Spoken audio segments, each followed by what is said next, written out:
Have you ever done someone a favor and then, strangely, found yourself liking them more? You'd expect the opposite, that helping someone makes them like you. But a favor making you like them? That sounds backwards. Yet it's one of the most reliable quirks in human psychology. And once you see it, you'll notice it shaping your friendships, your workplace, even your arguments. It's called the Ben Franklin effect. The story behind the name is real. In the 1730s, Benjamin Franklin had a rival who strongly disliked him. Franklin knew flattery and favors would look desperate, so he did something counterintuitive. He knew this man owned a rare book, so he wrote and politely asked to borrow it. The man, flattered to be asked, lent it. Franklin returned it a week later with a warm thank you note. From that point on, the rival treated Franklin with kindness for the rest of his life. Franklin's lesson: the person who has once done you a kindness is more ready to do you another than the one you yourself have helped. Read that again because it flips what we assume about relationships. We think favors flow from liking. You help people because you like them. But it also runs the other way. You like people because you helped them. So why does the brain do this? The answer is one of the most important ideas in psychology: cognitive dissonance. Your mind needs your actions and your beliefs to agree. When they clash, it creates tension, and your brain quietly rewrites your beliefs to resolve it. Watch it play out with Franklin's rival.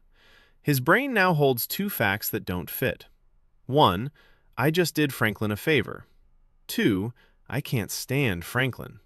Why would I help a man I despise? To ease the discomfort, the mind edits the belief, not the action, because the action already happened. So the belief shifts. Maybe he's actually all right. The favor rewrote the feeling. This is what most people get exactly backwards. We assume our actions come from our attitudes. We do things because of how we feel. But just as often, our attitudes come from our actions. You don't just act the way you think. You start to think the way you've acted. And it's everywhere once you look.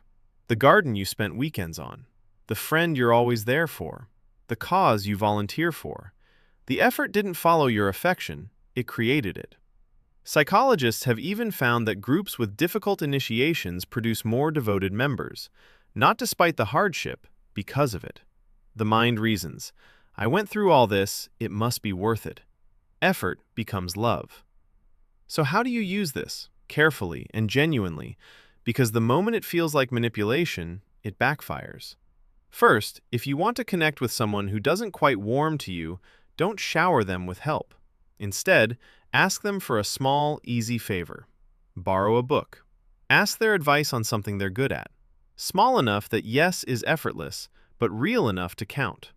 You're not taking from them, you're giving their brain a reason to like you. Second, notice why asking for advice is so powerful. You're doing 3 things at once: flattering them, giving them a small favor to perform, and signaling that you respect them. It's the Ben Franklin effect and a compliment rolled into one. This is why the sharpest people in a room are often the ones asking questions, not just answering them. Third, and this one can genuinely improve your life, use it on yourself in reverse. If you want to feel closer to someone, do something for them. Distant from a friend? Do them a small kindness. Struggling to bond with a new team? Volunteer to help. You can't always think your way into caring about someone, but you can act your way into it. The feeling follows the deed. Here's the takeaway to carry with you. So much of who we are runs opposite to what we assume. We don't only help the people we love, we come to love the people we help. We don't only defend the beliefs we hold, we come to hold the beliefs we've defended. Your actions aren't just a reflection of who you are. They're quietly, constantly shaping who you're becoming. So this week, try the experiment Franklin stumbled onto 3 centuries ago. Ask someone you'd like to know better for a small favor, and then watch not just how they feel about you, but how you feel about them. If this gave you a new way to see your relationships, there's a whole playlist of these waiting for you. I'll see you in the next one.